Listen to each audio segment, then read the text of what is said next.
ਬਾਬਾ ਜੀ ਵਾਹਿ ਖਾਲਸਾ।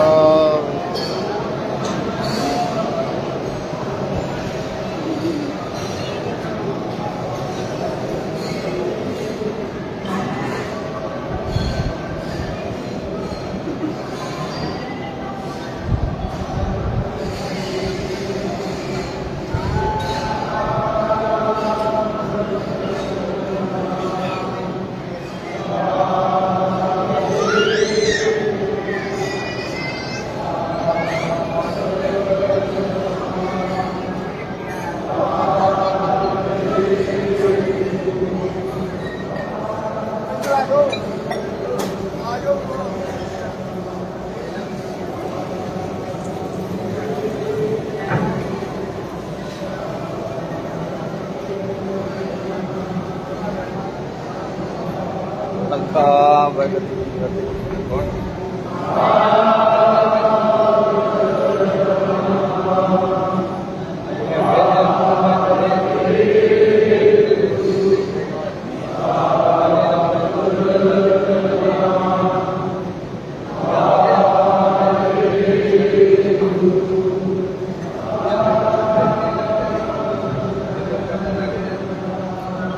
ਸੋਨੂੰ Y Baba ji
कपड़ा कटे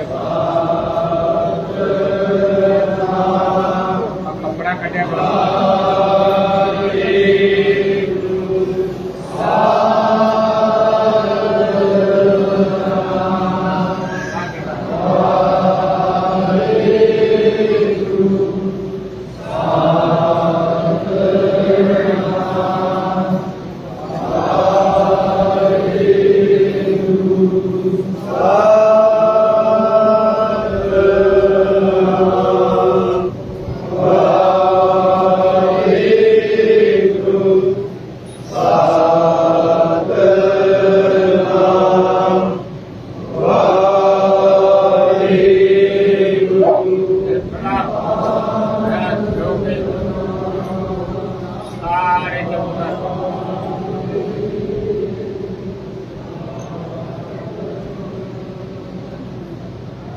सारे गुरु प्यारे बड़े आराम नाल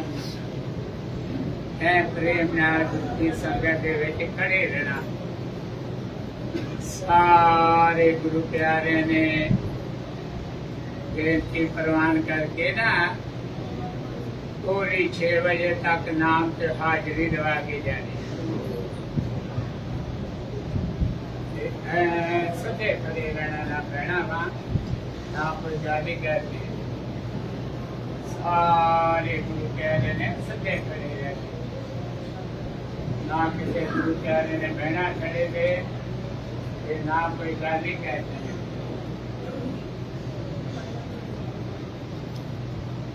ਸਾਰੇ ਪਿੱਛੇ ਵੀ ਸਾਰੇ ਗੁਰੂ ਪਿਆਰਿਆਂ ਨੂੰ ਬੇਨਤੀ ਆ, ਲਾਗੇ ਲਾਗੇ ਗੁਰੂ ਕੀ ਸੰਗਤ ਦੇ ਵਿੱਚ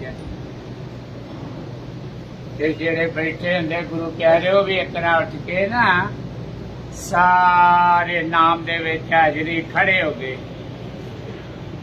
ਨਾਲੇ ਤੇ ਆਲਸ ਲੈ ਜਾਂਦਾ, ਨਾਲੇ ਹਾਜ਼ਰੀ ਲੱਗ ਜਾਂਦੀ ਆ। ਬਹੁਤ ਰਲ ਕੇ ਗੁਰੂ ਕੀ ਸੰਗਤ ਦੀ ਆਵਾਜ਼ ਆ ਰਹੀ ਆ। ਇਸੇ ਤਰ੍ਹਾਂ ਸਾਰੇ ਗੁਰੂ ਪਿਆਰਿਆਂ ਨੇ, ਸਾਰੇ ਗੁਰੂ ਕੀ ਸੰਗਤ ਨੇ ਬੜੇ ਆਰਾਮ ਨਾਲ, ਪ੍ਰੇਮ ਨਾਲ, ਸਤਿਕਾਰ ਨਾਲ ਇਸੇ ਤਰ੍ਹਾਂ ਰਲ ਕੇ ਤੇ ਨਿੱਕੀ ਆਵਾਜ਼ ਦੇ ਨਾਲ। ਨਵੇਂ ਗੁਰੂ ਕੀ ਸੰਗਤ ਰਾਦੀ ਨਹੀਂ ਪਤਾ ਹੁੰਦਾ, ਲਾਗੇ ਕੋਈ ਵੀ ਅੱਗੇ ਪਿੱਛੇ ਬੋਲਦਾ ਉਹਨਾਂ ਨੂੰ ਬੜੇ ਪਿਆਰ ਨਾਲ, ਪ੍ਰੇਮ ਨਾਲ ਸਮਝਾ ਦੇਣਾ ਭਾਈ ਇੱਧਰ ਜਿਹੜੀ ਸਾਈਡ ਆਪਾਂ ਨਾਲ ਤੁਰੇ ਫਿਰਦੇ ਹਾਂ ਇੱਧਰ ਨਾਲ ਵਾਰੀ ਦੇਣੀ ਰਲ ਕੇ, ਦੂਜੀ ਵਾਰੀ ਫਿਰ ਮੋਝ ਭਜਣਾ। ਇਹ ਦੋ ਐਸੀਆਂ ਚ ਤਾਂ ਗੁਰੂ ਕੀ ਸੰਗਤ ਨਾਮ ਜਪਦੀ ਆ। ਸੇਵਾਦਾਰਾਂ ਨੂੰ, ਗੁਰੂ ਪਿਆਰਿਆਂ ਨੂੰ ਦੇ ਸਾਰਿਆਂ ਨੂੰ ਪਤਾ ਵਾ। ਨਵੀਂ ਗੁਰੂ ਕੀ ਸੰਗਤ ਨੂੰ ਵੀ ਇਹੋ ਹੀ ਬੇਨਤੀ ਆ, ਜਿਹੜੀ ਸਾਈਡ ਆਪਾਂ ਨਾਲ ਤੁਰੇ ਪਏ ਤਾਂ ਨਾਲ ਮਿਲ ਕੇ ਵਾਰੀ ਦੇਣੀ। ਹੁਣ ਜਦੋਂ ਸ਼ੁਰੂਆਤ ਹੁੰਦੀ ਇੱਧਰੋਂ ਬੋਲਣਾ, ਇੱਕ ਵਾਰੀ ਨਾਲ ਰਲ ਕੇ ਦੂਜੀ ਵਾਰੀ ਫਿਰ ਮੂੰਹ ਚ ਖੁੱਬ। ਤੇ ਬਾਕੀ ਸਾਰੇ ਗੁਰਮੁਖੋ ਗੁਰੂ ਕੀ ਸੰਗਤ ਦੇ ਚਰਨਾਂ 'ਚ ਇਹੋ ਹੀ ਗੁਰੂ ਘਰ ਦੇ ਚੌਕੀਦਾਰਾਂ ਵੱਲੋਂ ਸੰਤ ਬਾਬਾ ਨਰਿੰਦਰ ਸਿੰਘ ਜੀ ਦਾਸ, ਸਾਰੇ ਜਥੇਦਾਰਾਂ ਵੱਲੋਂ, ਸਾਰੇ ਸੇਵਾਦਾਰਾਂ ਵੱਲੋਂ, ਸਾਰੇ ਗੁਰੂ ਕੀ ਸੰਗਤ ਦਾ, ਸਾਰੇ ਜਿੱਥੇ ਜਿੱਥੇ ਵੀ ਸਤਿਗੁਰਾਂ ਨੇ ਸਮਾਂ ਬਖਸ਼ਿਆ, ਰਹਿਣ ਬਸੇਰੇ, ਘਰ ਬਾਰ ਪਰਿਵਾਰ ਬਖਸ਼ਿਆ, ਸਾਰੀ ਗੁਰੂ ਕੀ ਸੰਗਤ ਨੇ ਬੇਨਤੀਆਂ ਪ੍ਰਵਾਨ ਕਰਕੇ ਤੇ ਸਾਰੀ ਗੁਰੂ ਪਿਆਰੀ ਸਾਧ ਸੰਗਤ ਨੇ ਹਾਜ਼ਰੀ ਲਵਾਈ ਹੈ। ਭਲਿਆਂ ਮਹਾਂਪੁਰਖਾਂ ਦਾ ਵਰਸੀ ਦਾ ਦਿਹਾੜਾ, ਸਾਲਾਨਾ ਜੋੜ ਮੇਲਾ, ਮਹਾਂਪੁਰਖਾਂ ਦੀ ਯਾਦ, ਸੰਤ ਬਾਬਾ ਨਿਧਾਨ ਸਿੰਘ ਜੀ, ਸੰਤ ਬਾਬਾ ਹਰਨਾਮ ਸਿੰਘ ਜੀ, ਸੰਤ ਬਾਬਾ ਆਤਮਾ ਸਿੰਘ ਜੀ ਮੋਨੀ, ਸੰਤ ਬਾਬਾ ਸ਼ੀਸ਼ਾ ਸਿੰਘ ਜੀ।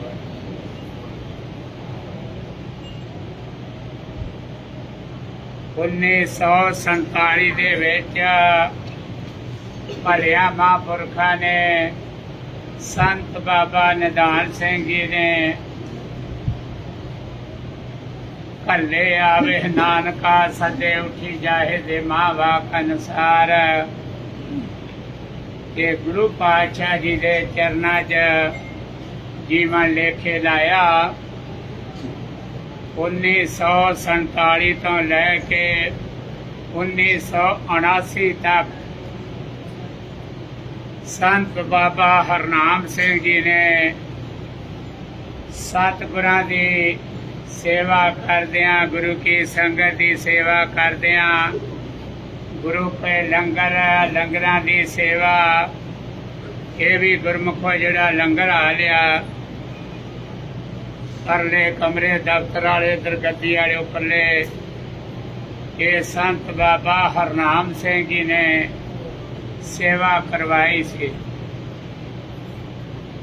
ਬਾਕੀ ਬਾਹਰ ਪਰਲੀ ਸਾਈਡ ਵੀ ਇਹਨਾਂ ਵਾਲੇ ਕਮਰੇ, ਜੋ ਗੁਰੂ ਪਾਤਸ਼ਾਹ ਜੀ ਨੂੰ ਨਾ ਭਲਿਆਂ ਮਹਾਂਪੁਰਖਾਂ ਤੋਂ ਸੇਵਾ ਲਈ, ਬਹੁਤ ਲੰਮਾ ਸਮਾਂ ਗੁਰੂ ਪਾਤਸ਼ਾਹ ਜੀ ਨੇ ਸੇਵਾ ਬਖਸ਼ੀ। ਇੰਨੀ ਨਿਮਰਤਾ ਤੇ ਪ੍ਰੇਮ ਤੇ ਪਿਆਰ ਸਾਰੇ ਕੋਈ ਵੀ ਕਿਸੇ ਦੁਨਿਆਵੀ ਧਰਮ ਨਾਲ ਸੰਬੰਧਿਤ ਜੀਵ ਆ, ਸਾਰਿਆਂ ਨਾਲ ਪਿਆਰ। ਇਸੇ ਤਰ੍ਹਾਂ ਸੰਤ ਬਾਬਾ ਨਿਧਾਨ ਸਿੰਘ ਜੀ ਦਾ ਪ੍ਰੇਮ ਸਾਰਿਆਂ ਗੁਰੂ ਪਿਆਰਿਆਂ ਨਾਲ, ਸਾਰੇ ਜੀਵਾਂ ਨਾਲ, ਕੋਈ ਵੀ ਕਿਸੇ ਧਰਮ ਨਾਲ ਸੰਬੰਧਿਤ ਆ ਸੰਸਾਰਕ ਤੌਰ ਤੇ। ਇਹ ਗੁਰਮੁਖੋ 1979 ਤੋਂ ਲੈ ਕੇ 1983 ਤੱਕ ਸੰਤ ਬਾਬਾ ਆਤਮਾ ਸਿੰਘ ਜੀ ਮੋਨੀ, ਉਹਨਾਂ ਤੋਂ ਸੇਵਾ ਸਤਿਗੁਰਾਂ ਨੇ ਲਈ। ਪਹਿਲਾਂ ਉਹਨਾਂ ਦਾ ਪਹਿਰਾ ਸੰਤ ਬਾਬਾ ਹਰਨਾਮ ਸਿੰਘ ਜੀ ਨੇ ਮਨਮਾੜ ਸਾਹਿਬ ਲਾਇਆ ਸੀ। ਬਾਅਦ ਚ ਵੀ ਉਹਨਾਂ ਦੀ ਜਗ੍ਹਾ ਬਾਬਾ ਅਜੈਬ ਸਿੰਘ ਜੀ ਨੂੰ ਛੱਡ ਕੇ ਉਹਨਾਂ ਦਾ ਪਹਿਰਾ ਲਾ ਕੇ ਉਹਨਾਂ ਨੂੰ ਇੱਥੇ ਬੁਲਾ ਲਿਆ ਬਾਬਾ ਹਰਨਾਮ ਸਿੰਘ ਜੀ। 1979 ਦੇ ਵਿੱਚ ਭਲਿਆਂ ਮਹਾਂਪੁਰਖਾਂ ਨੇ ਸੰਤ ਬਾਬਾ ਹਰਨਾਮ ਸਿੰਘ ਜੀ ਨੇ ਗੁਰੂ ਚਰਨਾਂ 'ਚ ਸਤਿਗੁਰਾਂ ਦੇ ਆਪਣਾ ਜੀਵਨ ਲੇਖੇ ਲਾਇਆ। ਅੱਗੇ ਤੋਂ ਸੇਵਾ ਸੰਤ ਬਾਬਾ ਆਤਮਾ ਸਿੰਘ ਜੀ ਮੋਨੀ ਨੂੰ। ਇਹ 1979 ਤੋਂ ਲੈ ਕੇ 1983 ਤੱਕ ਇਹ ਪਹਿਰਾ ਸੰਤ ਬਾਬਾ ਆਤਮਾ ਸਿੰਘ ਜੀ ਮੋਨੀ ਨੂੰ ਸਤਿਗੁਰਾਂ ਨੇ ਸੇਵਾ ਦਾ ਪਹਿਰਾ ਬਖਸ਼ਿਆ। ਅੱਜ ਜਿੱਥੇ ਆਪਾਂ ਆਪ ਜੀ ਖੜੇ ਸਾਰੀ ਗੁਰੂ ਕੀ ਸੰਗਤ, ਉਦੋਂ ਬਾਹਰ ਗੁਰੂ ਕੇ ਸਥਾਨਾਂ ਦੀਆਂ ਸੇਵਾ ਚਲਦੀਆਂ ਹੈ। ਸੰਤ ਬਾਬਾ ਜੀਵਨ ਸਿੰਘ ਜੀ, ਸੰਤ ਬਾਬਾ ਦਲੀਪ ਸਿੰਘ ਜੀ ਕੋਲ ਦੀ ਸੇਵਾ ਕਰਾ ਕੇ ਛਕਾਰਗੜ੍ਹ ਸਾਹਿਬ ਦਰਬਾਰ ਦੀ ਸੇਵਾ, ਸਾਰੇ ਗੁਰੂ ਘਰਾਂ ਦੇ ਰਸਤਿਆਂ ਨੂੰ ਸੇਵਾ ਕਰਾ ਕੇ ਫਿਰ ਵਾਪਸ ਜਾ ਕੇ ਜਦੋਂ ਤਰਨਤਾਰਨ ਸਾਹਿਬ ਸਰੋਵਰ ਦੀ ਕਾਰ ਸੇਵਾ ਆਈ 1972 ਦੇ ਵਿੱਚ, ਸ਼ੁਰੂਆਤ ਦੇ ਵਿੱਚ, ਤੇ 1973 ਦੇ ਵਿੱਚ ਹਰਿਮੰਦਰ ਸਾਹਿਬ ਸਰੋਵਰ ਦੀ ਕਾਰ ਸੇਵਾ ਆਈ। ਫਿਰ ਜਦੋਂ ਗੁਰਮੁਖੋ ਪਿਆਰਿਓ ਸਿੰਘ ਸਾਹਿਬ ਜਥੇਦਾਰ ਸੰਤ ਬਾਬਾ ਜੋਗਿੰਦਰ ਸਿੰਘ ਜੀ ਮੋਨੀ ਤਖਤ ਸਾਹਿਬ ਦੇ ਜਥੇਦਾਰ ਦੀ ਸੇਵਾ ਦੇ ਸੀ। ਉਹਨਾਂ ਸਾਰੇ ਪ੍ਰਬੰਧਕਾਂ ਨੂੰ ਬੁਲਾ ਕੇ ਬਚਨ ਕਰਕੇ ਭਾਈ ਜਾਓ ਜਾ ਕੇ ਭਲਿਆਂ ਮਹਾਂਪੁਰਖਾਂ ਨੂੰ ਬੁਲਾ ਕੇ ਲਿਆਓ। ਜਿਹੜੇ ਗੁਰੂ ਅਸਥਾਨਾਂ ਦੀਆਂ ਸਾਰੀਆਂ ਸੇਵਾ ਰਹਿ ਗਈਆਂ ਆ ਕੇ ਉਹਨਾਂ ਭਲਿਆਂ ਮਹਾਂਪੁਰਖਾਂ ਨੇ ਸੇਵਾ ਕਰਾਉਣੀਆਂ। ਉਦੋਂ ਸੰਤ ਬਾਬਾ ਜੀਵਨ ਸਿੰਘ ਜੀ 1974 ਦੇ ਵਿੱਚ ਭਾਣਾ ਵਰਤਾ ਗਏ ਸੀ। ਸੰਤ ਬਾਬਾ ਦਲੀਪ ਸਿੰਘ ਜੀ ਦੇ ਇੱਥੇ ਸੇ ਭਾਣਾ ਵਰਤਾ ਗਏ। ਕੋਲ ਦੀ ਸੇਵਾ ਸੰਪੂਰਨ ਹੁੰਦਿਆਂ ਤੇ ਗੁਰਮੁਖੋ ਜਥੇਦਾਰ ਸਾਹਿਬ ਜੀ ਦਾ ਹੁਕਮ ਮੰਨ ਕੇ ਇੱਥੋਂ ਦੇ ਪ੍ਰਬੰਧਕਾਂ ਨੇ, ਕਮੇਟੀ ਨੇ ਸਾਰਿਆਂ, ਉਦੋਂ ਸੰਤ ਬਾਬਾ ਹਰੀ ਸਿੰਘ ਜੀ ਤਰਨਤਾਰਨ ਸਾਹਿਬ ਸਾਰੀਆਂ ਸੇਵਾ ਜਿੱਥੇ ਚੱਲਦੀਆਂ ਸੀ ਉਹਨਾਂ ਨੂੰ ਸਤਿਗੁਰਾਂ ਨੇ ਸੇਵਾ ਬਖਸ਼ੀ। ਪ੍ਰਬੰਧਕਾਂ ਨੇ ਜਾ ਕੇ ਬੇਨਤੀ ਕੀਤੀ। ਮਹਾਂਪੁਰਖੋ ਸਿੰਘ ਸਾਹਿਬ ਜੀ ਨੇ ਭੇਜਿਆ, ਆਪ ਜੀ ਨੂੰ ਬੇਨਤੀ ਆ ਸਾਰੇ ਗੁਰੂ ਅਸਥਾਨਾਂ ਦੀਆਂ ਸੇਵਾ ਰਹਿੰਦੀਆਂ, ਗੁਰਦੁਆਰਾ ਹੀਰਾ ਕਾੜ, ਮਾਲ ਟੇਕੜੀ, ਸੰਗਤ ਸਾਹਿਬ, ਬੰਦਾ ਕਾੜ, ਤਖਤ ਸਾਹਿਬ ਬਹੁਤ ਸੇਵਾ ਹੋਣ ਵਾਲੀਆਂ, ਆਪ ਜੀ ਬੇਨਤੀ ਪ੍ਰਵਾਨ ਕਰੋ। ਤੇ ਗੁਰੂ ਪਿਆਰਿਆਂ ਦੀਆਂ ਬੇਨਤੀਆਂ ਪ੍ਰਵਾਨ ਕਰਕੇ ਸੰਤ ਬਾਬਾ ਹਰੀ ਸਿੰਘ ਜੀ ਨੇ ਸੰਤ ਬਾਬਾ ਸ਼ੀਸ਼ਾ ਸਿੰਘ ਜੀ ਨੂੰ ਮਹਾਂਪੁਰਖਾਂ ਦਾ ਪਹਿਰਾ ਨਾ ਉਦੋਂ 1976 ਦੇ ਆਖਰੀ 75 76 ਤੇ ਸਾਰਾ ਜਦੋਂ ਪਟਿਆਲੇ ਦੁੱਖ ਨਿਵਾਰਨ ਸਾਹਿਬ ਨਾਭੇ ਵਾਲੀ ਨਹਿਰ ਤੋਂ ਹੰਸਲੀ ਦੀ ਸੇਵਾ ਹੋ ਰਹੀ ਸੀ, ਉੱਥੇ ਮਹਾਂਪੁਰਖਾਂ ਦਾ ਪਹਿਰਾ ਸੀ। ਸੰਤ ਬਾਬਾ ਹਰੀ ਸਿੰਘ ਜੀ ਨੇ ਮਹਾਂਪੁਰਖਾਂ ਨੂੰ ਬੁਲਾ ਕੇ ਸੰਤ ਬਾਬਾ ਸ਼ੀਸ਼ਾ ਸਿੰਘ ਜੀ ਨੂੰ, ਬਾਬਾ ਛਿੰਦਰ ਸਿੰਘ ਜੀ ਮਹੰਤ ਨੂੰ, ਭਾਈ ਜਾਓ, ਨਾਲ ਸੇਵਾਦਾਰ ਲੈ ਜਾਓ, ਬਾਅਦ ਚ ਵੀ ਭੇਜੀ ਜਾਵਾਂਗੇ। ਜਾ ਕੇ ਸਭ ਤੋਂ ਪਹਿਲਾਂ ਗੁਰਦੁਆਰਾ ਹੀਰਾ ਕਾਟ ਸਾਹਿਬ ਦੀ ਸੇਵਾ ਦੀ ਸ਼ੁਰੂਆਤ ਕਰਨੀ।